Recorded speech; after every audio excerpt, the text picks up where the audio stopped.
Now I should be on. There we go. In 2018, my family and I traveled to Eastern Europe. I've been to Russia the year before. That was our first trip. And I really wanted Bree and the boys to be able to experience what I experienced, meet the people that I met. So we went to St. Petersburg in the north, and then Krasnodar in the south, which is a city that's not far from Sochi, which is where they had the Olympics not too long ago. We were helping ostensibly with English language camp. These were outreach camps, but in Russia, it's illegal to evangelize outside the presence of either the Orthodox Church or Orthodox priests, so you have to have another reason for taking kids away from home for the week.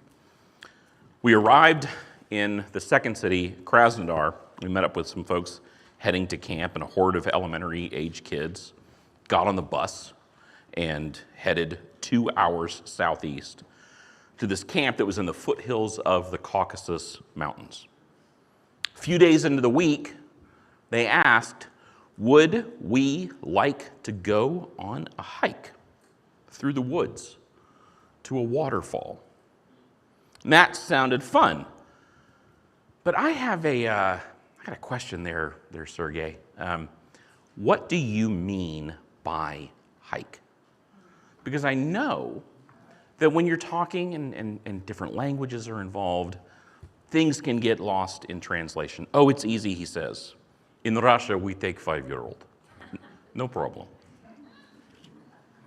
It was supposed to be 2 hours. It was not 2 hours.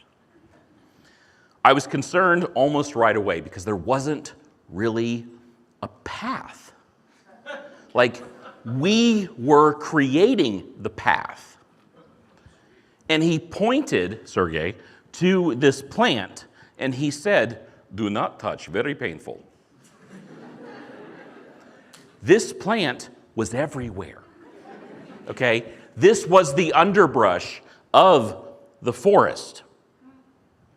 At some point, we reached a hill that we had to descend into a ravine. Now, when we're talking about angles, I don't know how steep this is, but we're, descending. And I'm thinking to myself, how many 5-year-olds do you take / torture with hikes like these? Like, is this just a Russian thing? I have an 11-year-old and a 9-year-old. They're struggling. Like, was the waterfall nice? Sure. Like, Bree slipped and almost bashed her head on a boulder, but okay.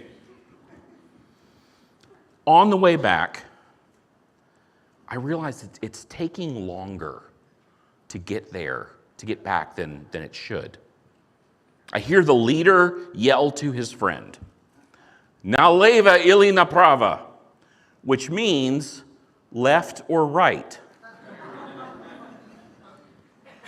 The response was "Не знаю," which means I don't know. So I realize we're lost in the woods, in Russia, and it's getting dark. By the end, I am using the light on my phone to avoid the very painful plants. Obviously, we made it back okay, because we're here. When we returned, the thing that most encouraged me, other than, civilization, the grandmother. This grandmother who's also the head cook. I don't know if you've ever heard the word babushka, okay? In Russian, it's actually babushka. It just means grandmother. But in Russia, she is a mythical figure, okay? Go to any playground in the midst of the city, and if you see an elderly woman with a kerchief on her head that's tied under her chin, that is the babushka. And if she's present, you'll see that there are tons of small children and no parents. because there is absolutely no fear of anything happening with the babushka present. Okay? She is responsible for the children of the nation. Okay? And hell hath no fury like the babushka who gets messed with, or someone that tries to mess with the children when she's on watch, especially if she has an umbrella. This one at camp, she was waiting for us like the father looking out for the prodigal son. I said it took more than 2 hours? 4 hours. But she kept the food warm for us. When she saw me, she hugged me. She said something. My Russian's okay. I have no idea what she said. But this was one of those occasions, right? Like where I thought to myself and out loud, Lord, what are you doing? Ended up being not a big deal, but it really felt like a big deal to me. We all have examples of this stuff, okay? Things that were in the grand scheme, it's not all that important, but it's really important to you. Like when you're in high school or middle school, I think this is every day of the week.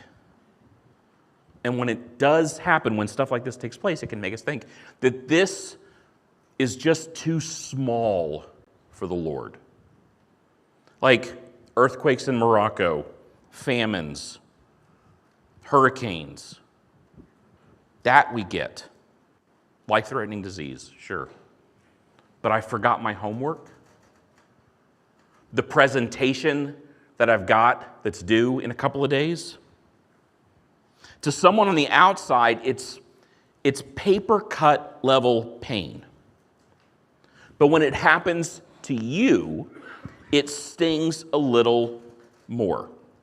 We're not talking the end of the world, but when it's you, it gets your attention, and sure as anything, you wish that on top of everything else, you didn't have to deal with this, whatever this is. Where is God in the midst of that kind of stuff? Where is He when it may not be a big deal, but it's a big deal to you? This morning we're starting a 7-week study from the book of John. We won't be going chapter by chapter and verse by verse like we were doing with Hebrews. Rather, we're going to tackle 7 scenes, okay, from His ministry on earth. But we're just getting into this, so maybe like a little bit of orientation to John itself. His is the gospel that is not like the others. You read Matthew and Mark and Luke, they have the same stories, not all, but they share a lot of stuff. So it can look like they each were working from the same kind of reference material that's not John. Very little of what's found in John is found in the other 3 Gospels. Secondly, he is the only one of the 12 disciples, if tradition is to be believed, and I think that it is. He's the only one to have died of old age. And he wrote his gospel towards the end of his life. So with Matthew, Mark, and Luke, we can reliably date these to before AD 60. For John, it's more like AD 90. And so as he is writing, the memories that he's using, the people that are coming to mind, they have been gone for decades. And I think in a sense that's a little sad, but it's also a little sweet. Because he knows as he's writing that it really won't be too long before he sees them again soon, including the Lord Jesus. John's gospel is the only one who states his purpose. Okay? This is John 20, verse 31. That's up on a slide, I hope. It says, "But these have been written so that you may believe that Jesus is the Christ, the Son of God, and that believing you may have life in his name. What does he mean by these? These signs. So Jesus did a lot of stuff. He was involved in a lot of miracles, a lot of like, wow, what's going on here moments. Not everything is in the book. But what did make it, what I have included, I've written so that you will believe. John wants us to know who Jesus is. That he is a much bigger deal than you could possibly imagine. To do this, he has a few groups of sevens. So there are 7 I am statements in the book of John. And I've got these listed on the next slide, I think. He says, I'm the bread of life, I'm the light of the world, I'm the door, the good shepherd, the resurrection and the life, the way, the truth, and the life, and the true vine. Now, why are these statements a big deal? Because they are all callbacks to Exodus 3:14. Moses is being sent to Israel, and he's concerned. They really might not believe that you sent me, so it would be really good if you could give me your name so that I can say it's not just some God who sent me, but I can say who in particular it is. And the Lord told Moses, just tell them, I am sent you. So every time that Jesus uses one of these statements, he is referencing Exodus 3 because he doesn't have to. What I mean by that is Greek is an inflected language. So is Aramaic. The Semitic languages of the region, they don't need pronouns. They don't need I, you, we, they.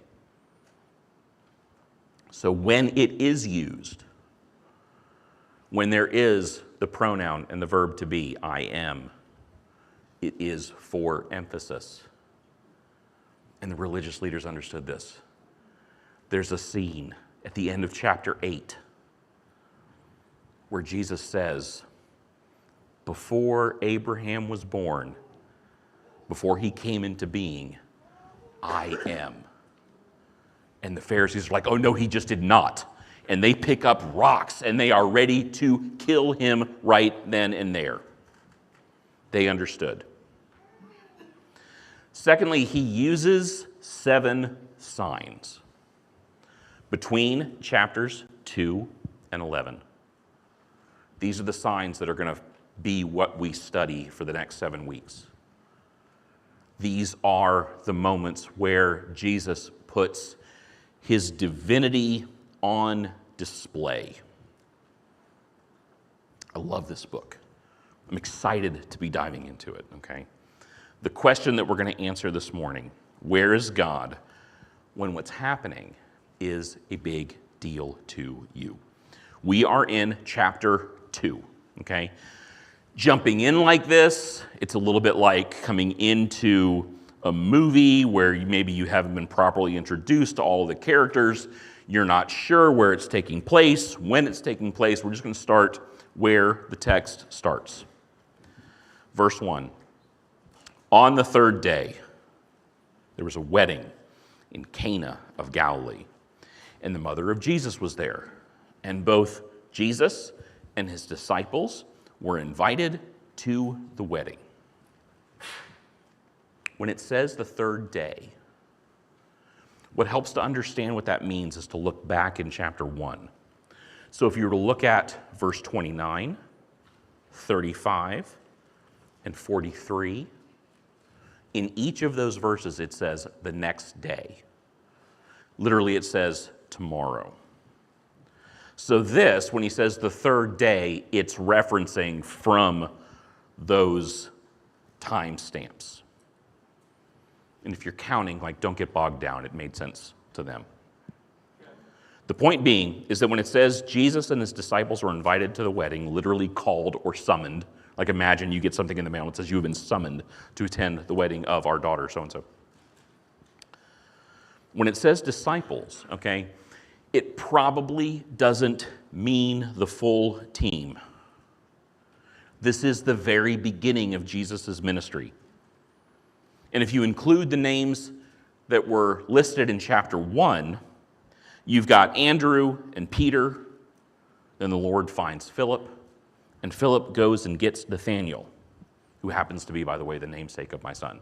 And it's spelled the same way. It's just a pet peeve. It's not I-E-L, it's A-E-L, just so we know, okay? Could be more, okay? It doesn't mean that the other disciples aren't present, but it's really, really possible, okay, that for this instance, it's just Jesus and the 4 who've been summoned. Like I said, it's taking place in Cana of Galilee, the end of the book, chapter 21. We're told that Cana is Nathanael's hometown. It's just north of Nazareth by 9 miles. Nazareth is in the northern part of the country. If you look at the Sea of Galilee, it's kind of a longer lake. The very southern tip, just go west, that's Nazareth. So then go north and you are in Cana. More importantly, it's a wedding. Now, when I say wedding, okay, as many people who are in a room, there are as many different images that word conjures. Like you're thinking about maybe your wedding or the last wedding that you've been to. But chances are, no matter what we're all thinking about, none of it looks like this did. For starters, it did not just last a few hours. Weddings could go on for days. They could go on for as long as a week. And I know that this is a generalization, okay? I know this isn't how it is for everybody, okay? But typically, in our culture, it's the bride's family that pays for the wedding, not here. Here, it's the groom. And I don't mean the groom's family. I mean the groom. Because he would not get married until he was somewhat established and financially able to take care of a wife. My gosh, what a concept. That reality is going to come into play here with Jesus. So verse 3 introduces to us a problem. It says, when the wine ran out, the mother of Jesus said to him, they have no wine. So if you're keeping score, you've got Jesus, his mother, Mary, even though John doesn't use her name, his first disciples. Then there are others, but we're going to be introduced to them in a little bit. 2 questions arise for me, like why is this a problem? And why is she bringing this problem to Jesus? I mean, like it's a bummer if you run out of wine, but come on, we didn't have any wine at our wedding. We didn't even want to have alcohol at our wedding because we didn't want later on for there to be like a story of, remember what happened to Uncle so-and-so? Oh my gosh. But there was a point in the reception where I kept seeing people go to the bathroom. And I'm like, why are they going to the bathroom again and again and again? Like there wasn't anything weird about the food. My brother and a friend of my mother's, they went out and they bought alcohol and they brought it to the men's room of all places. Regardless, okay? This was a time when water couldn't just be taken from the tap. Wine was more of a necessity, but it was also a necessary component of being a good host. And the prospect of shame was a powerful motivator, like to maintain social conventions. I'm not sure we can really grasp how much people would work to avoid shame. Like in our day and age, we might try to use it to discourage deadbeat dads. Okay, so someone doesn't want to pay child support, their face goes up on a billboard. Or they do it with drunk drivers. In Texas, in Dallas, you've got something called the Dallas North Tollway. And if people accrued large fines for not paying the tolls, their names would get published in the Dallas Morning News. Their faces would be published in the Dallas Morning News. You're talking hundreds of thousands of dollars because they weren't paying fines. It's a whole thing. So Running out of wine, okay, in this time, it could have ostracized the groom for years in a town that wasn't any bigger than where we live.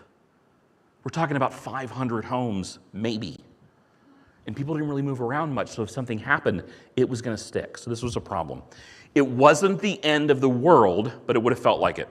Like no one outside of Cana would have known that it happened, but that doesn't mean that it didn't matter to the one who was affected by it. It wasn't a big deal, but it would have been a big deal to the groom. And I think that because the groom is a friend of the family, like of Jesus' family, then his mom says maybe she should do something about it. So she brings it to Jesus. Why him? Because it's Jesus. And who knows him better and what he's capable of doing than his mother? How does Jesus feel about all this? Okay, verse 4. Jesus said to her, "Woman, what does that have to do with us? My hour has not yet come." Woman. Like how many men would get their feathers a little ruffled if someone called their wife woman? How many parents would maybe take issue if one of their kids looked at their mom and said, woman, okay? This is not an excuse, all right? Like, I don't want to hear stories later that my children called me woman, all right? It's not quite as bad as it sounds. It's not a term of endearment, but it wasn't a disrespectful term either. It's kind of like in the Deep South if you heard someone say ma'am. But this does distance himself a little from his mom. It was as if to say, everything's about to change because his ministry is starting, but not quite yet. Like his response was an idiom, a figure of speech. In Greek, it rolls off the tongue, tiamoi kaisoi. Tiamoi kaisoi. What to me and to you? Like, what does this have to do with me? Why? Because my hour has not yet come, and that's a term that means something in John. Hour refers to his arrest, his time of sacrifice, his crucifixion, and we aren't there yet. So why, ma'am, are you bringing this to me right now? And the best part of this entire exchange, okay, is that Mary completely ignores him. She says in verse 5, she said to the servants, whatever he says to you, just do it. She doesn't care what he thinks. It's clearly a mother who knows her son. She knows she doesn't have to keep on him. She doesn't even need to know what he's going to do to intervene. She knows it's enough. But what this teaches us about God and where he is when what's happening is a big deal to us is that he's there and he's willing to be interrupted. He's there and he's willing to be interrupted. Like, it's a weird thought, okay? It doesn't totally make sense. How can, because Jesus is God, he knows everything that there could ever be to know, and he knows all of it. He knows everything that's actual. He knows everything that's possible. He knows what people are going to decide. So then, how could he be interrupted? Have you ever been interrupted and you knew it was coming? Like to have kids, to know all of their ins and outs. It means that you're going to get to a point where you just know that even if they take a deep breath, or their facial expression changes, or you feel the cadence of their feet, and you hear it, you know you're about to be interrupted. How much more God? It's just that he can't be wrong. Early on in our marriage, I had to explain to Bree that sometimes I just sigh. I'm just taking a deep breath. I'm just breathing. I just need air. Like, it doesn't always mean something. It doesn't mean I'm mad. Now, sometimes it does. And maybe you can't always differentiate between the two. And has that been a source of problem? Maybe. But you work on your own marriage and just leave that to us.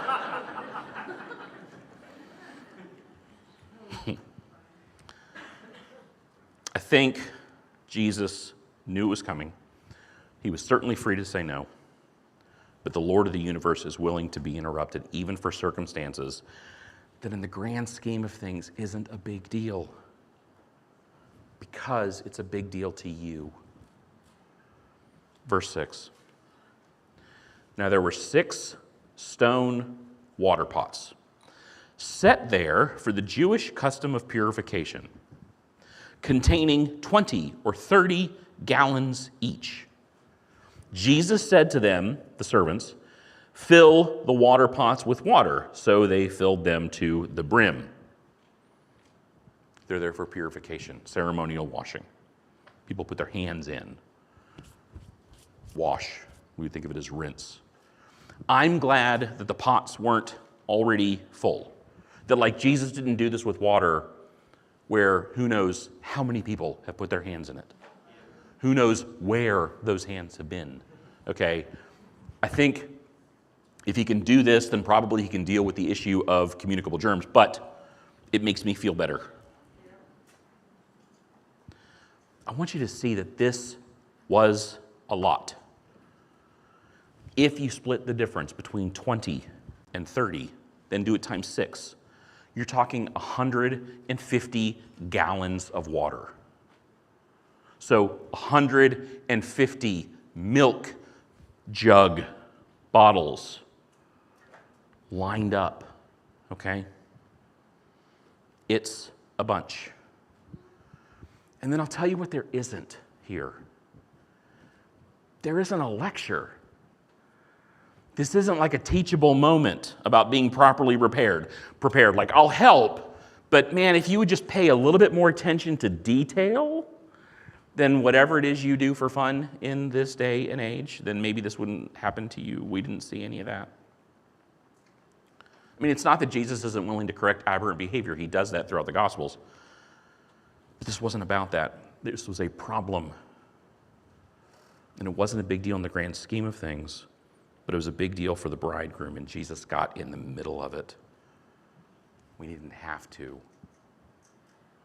Where's God when what's happening is a big deal to you? He's there at the point of your pain. He's there at the point of your pain, even if you're unaware you're in pain. And what do I mean by unaware? Look at verse 8.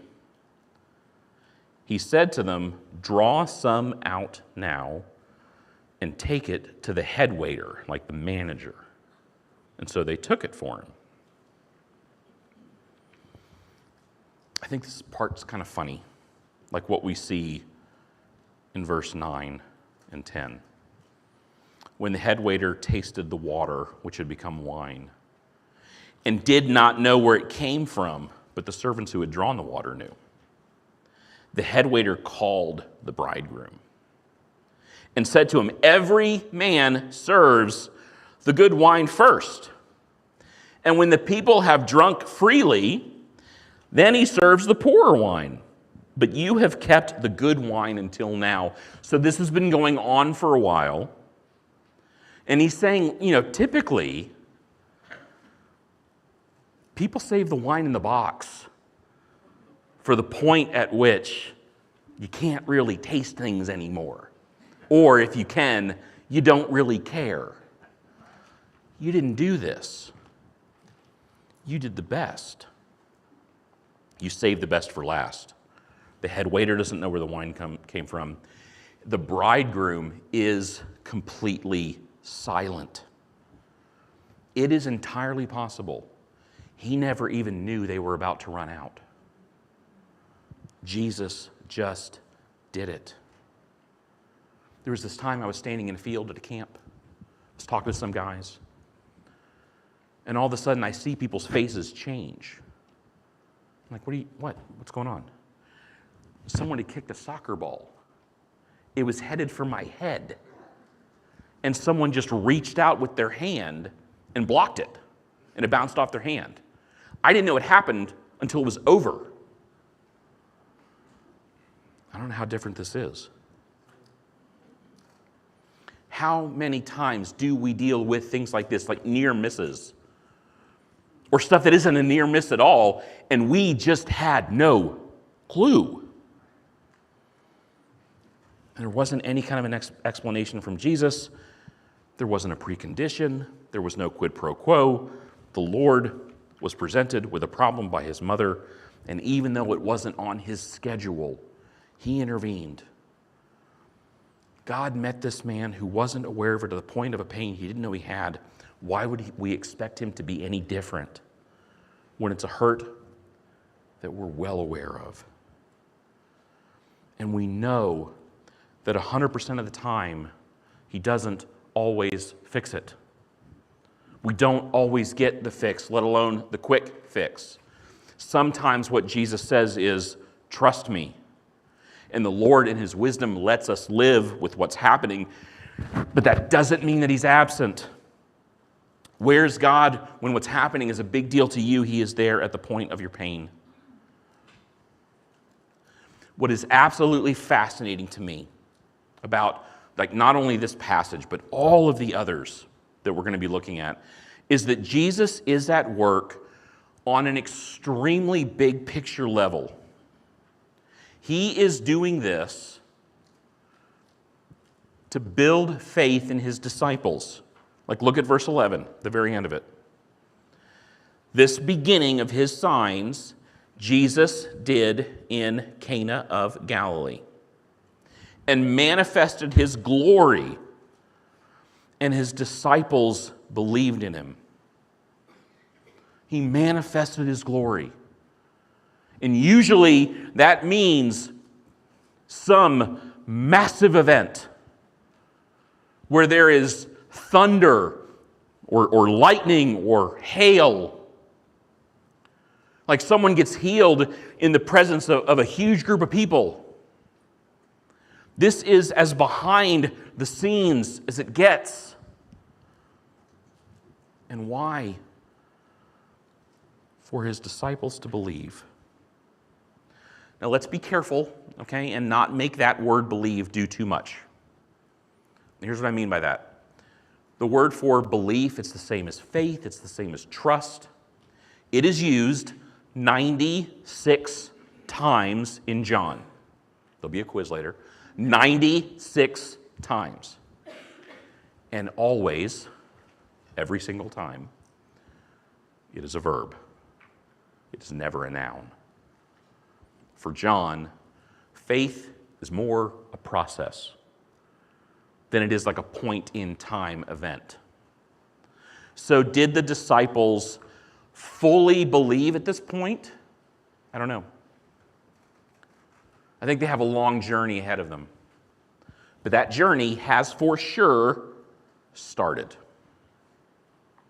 And it's not just them, okay? Because remember, by the time John sits down to write this, that generation, those people who experienced this miracle, they are long gone. John is a kid when this happens, meaning he is a 19-year-old or so. He is a boy.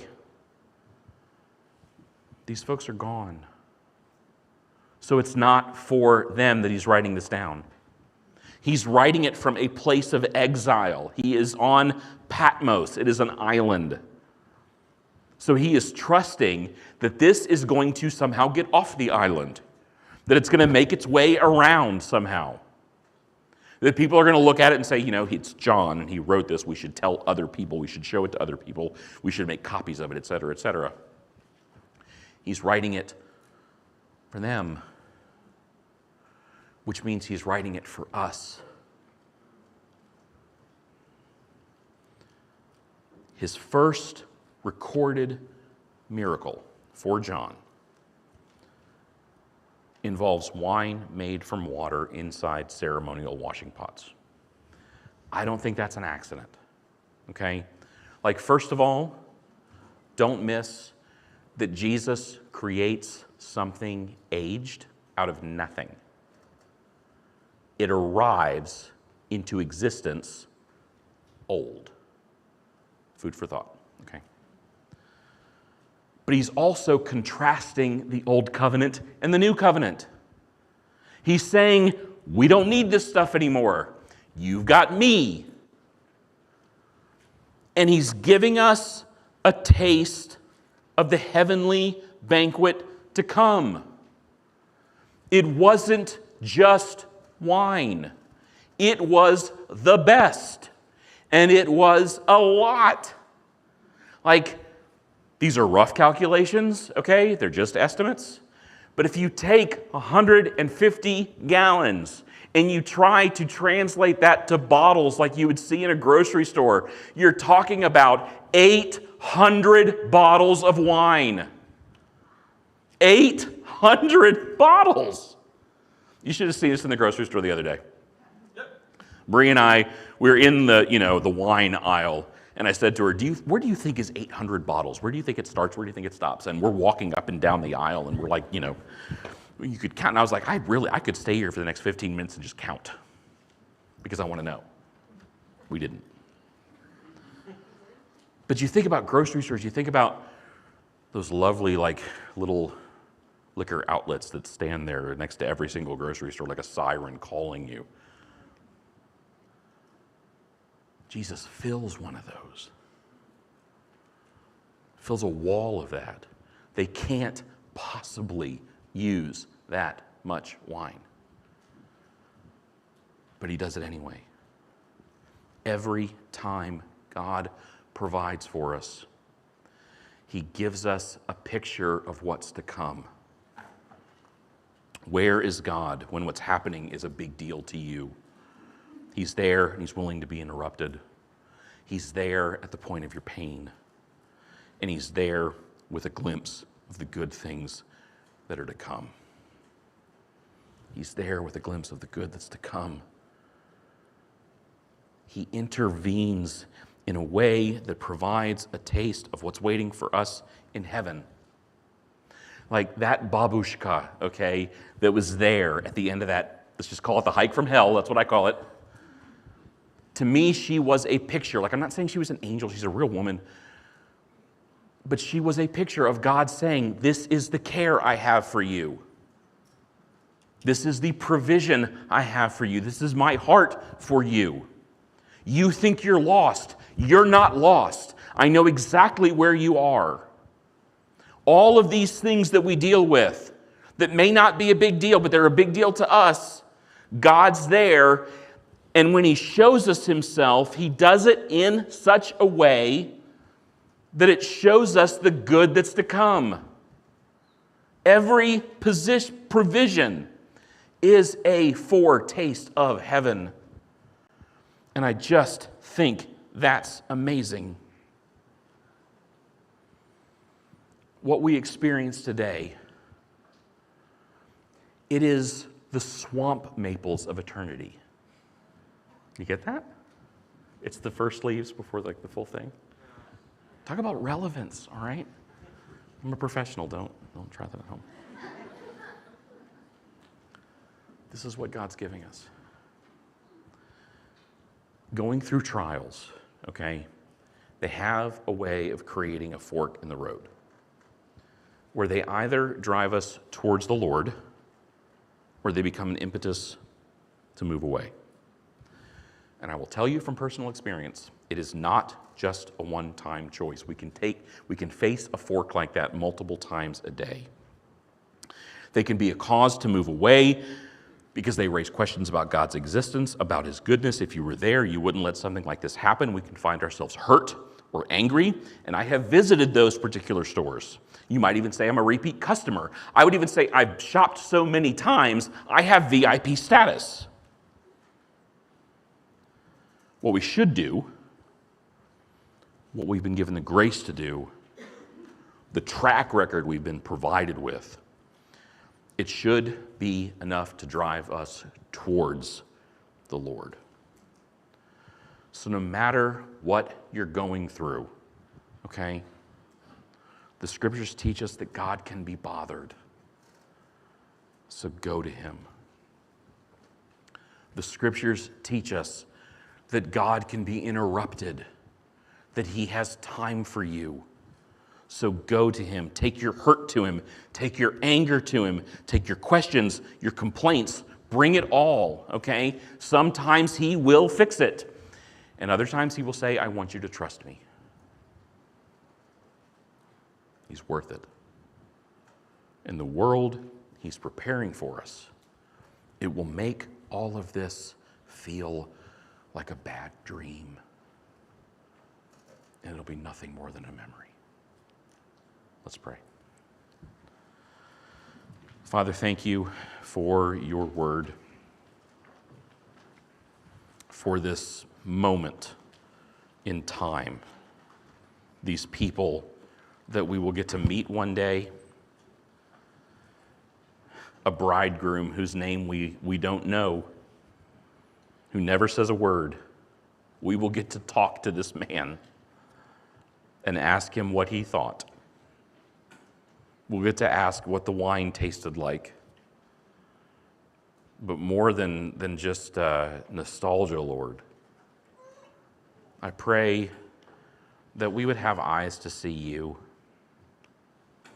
that we would be on the lookout for how you will provide for us, for how you're going to meet the needs that we have, for the way that you come alongside of us in these problems that range everywhere from trivial to tragic, everything in between, and how you show us yourself, and the way that you give us a taste of what's to come. Give us eyes to see that, Lord. I pray for the grace for all of us, including myself, to run towards you. That when we deal with these things, to not take that fork that leads away, but to bring all of our stuff to you. And that God, in the midst of all that, you will be glorified. Thank you. In Jesus' name, amen. Please stand.